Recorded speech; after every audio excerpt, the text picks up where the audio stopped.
The history of the internet computer really dates back to the mid-1990s when I began working on distributed systems. By the dot-com era, I was also working with cryptography and trying to create what would have been one of the world's first cloud services. 2013, I got into Bitcoin, and by the end of the year, I decided I wanted to create a virtual currency for the games industry.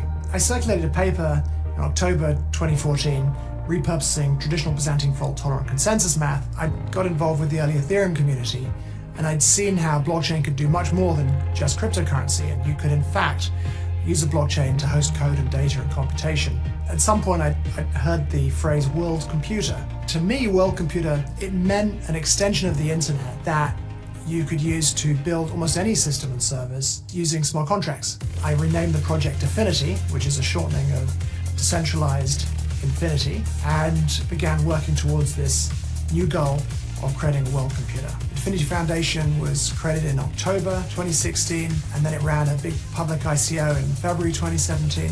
That enabled us rapidly to expand the Affinity R&D team. By the end of that year, we were running the biggest R&D operation in blockchain. The people we have at Affinity are just the most incredible bunch of hardworking, visionary, talented people that you could ever imagine.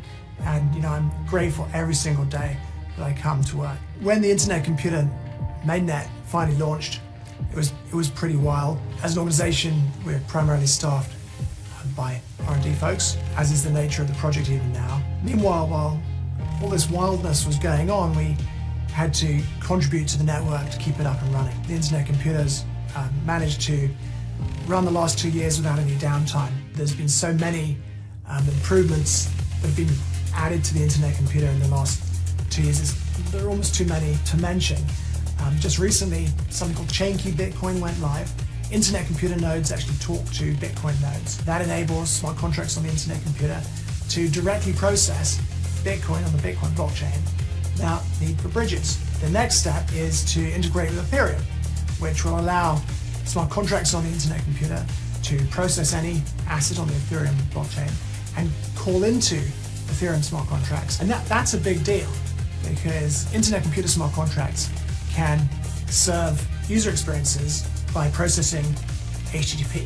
And that's a very unique capability. By integrating the internet computer and Ethereum networks, we'll be giving that unique capability to Ethereum smart contracts too. So one of the very cool things about the internet computer, it's the world's first adaptive blockchain. And that means that it runs under the control of a decentralized governance system, and you can submit proposals to this governance system that change the structure of the network or run protocol upgrades, and they'll be executed completely automatically. This differs from traditional blockchains, which are upgraded through a process known as hard forking. Through this governance system, the internet computer has already been upgraded 145 times in the 2 years since mainnet has been running. The internet computer is designed to be a world computer and host things like social networks and enterprise systems on the blockchain itself.